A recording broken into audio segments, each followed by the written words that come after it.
Regresamos a esta edición de Al Cierre en que estamos analizando el impacto de la corrupción, lavado de dólares, tráfico de influencias en la región centroamericana y, por qué no, pues en el resto del mundo. Conversamos con don José Gabilondo, analista en temas de comercio internacional en Estados Unidos, vía Skype, y con Ricardo Barrientos del Instituto Centroamericano de Estudios Fiscales en Guatemala, vía telefónica. Don José Gabilondo, antes le pregunté a don Ricardo Barrientos sobre qué interés podría tener Guatemala, Estados Unidos, en lo que estaba sucediendo en Guatemala. Pero ahora le hago a usted esa pregunta: ¿qué interés puede tener Estados Unidos dentro de lo que usted plantea en denunciar casos de evidente corrupción en Guatemala como los que denunció el señor Barrientos?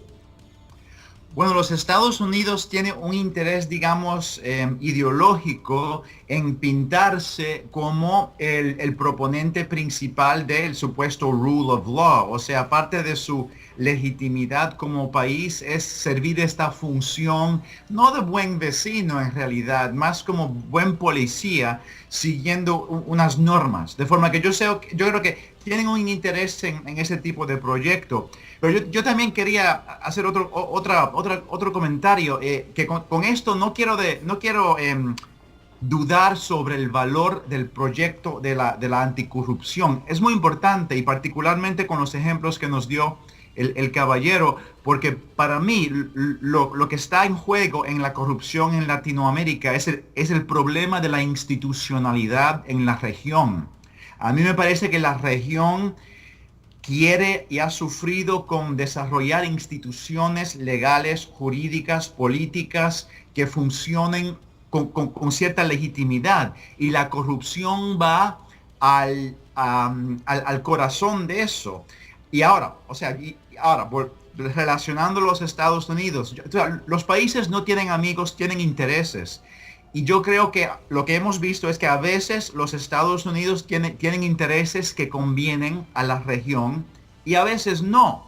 De forma que a mí me parece que lo que se tiene que hacer en la región es nutrir sus intereses propios para que hayan instituciones locales que sirvan los intereses locales. A veces con los Estados Unidos como aliado y amigo, y a veces no, como el ejemplo que el presidente colombiano, que en algún momento sugirió la posibilidad de legalizar aspectos del sector farmacéutico. De forma que eso es mi preocupación. Y una cosa, se puede aprender algo muy importante de los Estados Unidos, y para mí eso es el poder de un poder judicial independiente. Para mí lo más importante del sistema constitucional de los Estados Unidos son los jueces. Es que estos jueces tienen la capacidad de actuar independientemente y actuar como árbitros entre el Congreso y el presidente. Y a mí me parece que, o sea, si tú tienes eso en un sistema constitucional, tienes lo más importante. Si no lo tienes, tienes un sistema débil. De forma que un anhelo que yo tengo para la región es que se pudiera desarrollar mayor independencia judicial, porque yo creo que esto ayudaría a fiscalizar estos problemas y ayudar a tener un fundamento más estable. Precisamente en ese sentido, Ricardo Barrientos, de no haber sido por la CICIG, la Comisión contra la Impunidad, ¿quiere esto decir que la institucionalidad de Guatemala hubiera sido incapaz de descubrir todos estos casos que usted ha mencionado? La corrupción en aduanas es un secreto a voces añejo, de décadas. Es casi una de las tradiciones en Latinoamérica, la corrupción en la administración aduanera. O sea que se sabía, todo el mundo sabía que había corrupción en aduanas, pero nadie tenía los medios o el respaldo institucional para realizar una investigación y presentar pruebas científicas que sustentaran un caso. La CICIG, de alguna manera, y aquí tomo mucho el enfoque incluso de geopolítica que el colega menciona, posiblemente por un interés externo, podría ser de Estados Unidos, ¿por qué no? Sí que, digamos, su mandato era llenar ese vacío, esa incapacidad que teníamos como país. Debo decir que las capturas y el escándalo de la corrupción en el sistema aduanero se da en la coyuntura en la que se debatía si el gobierno de Guatemala le solicitaba o no el mandato, la renovación del mandato a la CICIG. CICIG, insisto, es una comisión del sistema de Naciones Unidas y Guatemala debía decidir si le solicitaría a las Naciones Unidas renovar o no el mandato. El presidente y una fracción importante del sector empresarial, privado empresarial guatemalteco se oponían a la continuidad de la CICIG. El gobierno no era favorable a la continuidad de la CICIG. De tal manera que justo en la coyuntura en la que se tiene que decidir la continuidad de la CICIG es que se da el golpe a la estructura criminal de la corrupción en aduana. De tal manera que mi respuesta a la pregunta es sí, efectivamente, sin la CICIG, la Fiscalía y el sistema judicial guatemalteco habían demostrado por décadas incapacidad para hacer la tarea. Fue la CICIG, con sea cual sea los intereses detrás de los gobiernos de otros países que la apoyan, definitivamente fue la que pudo hacer la investigación con independencia, recopilar las pruebas, porque debo hacer un comentario técnico. El caso de la corrupción en aduanas no está sustentado por un solo testimonio. No hay una sola prueba testimonial. Todos los medios de prueba son documentales o grabaciones telefónicas en donde se escucha a los capturados negociar digamos, los sobornos y las extorsiones a los empresarios, y también se sabe de los empresarios corruptores, correcto, que es la gran demanda en Guatemala.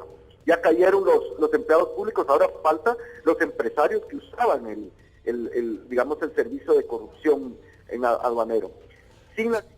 Señor Gabilondo, dentro de este contexto pareciera que la actuación de la CICIG, la Comisión de Naciones Unidas contra la Impunidad en Guatemala, es un buen mecanismo para suplir esa deficiencia que usted señalaba con relación a la independencia de los jueces.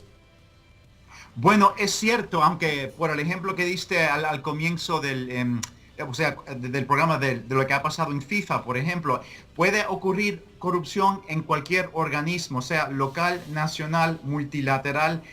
Y yo creo que si un organismo externo puede ayudar a un país, bueno, muy bueno, eso lo celebro.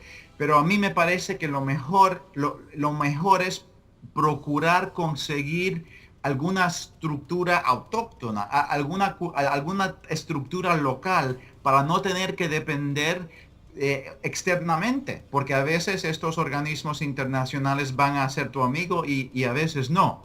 Y para eso quiero hacer otro ejemplo de los Estados Unidos. Yo tengo una visión crítica de este país, obviamente, pero reconozco que tiene sus méritos.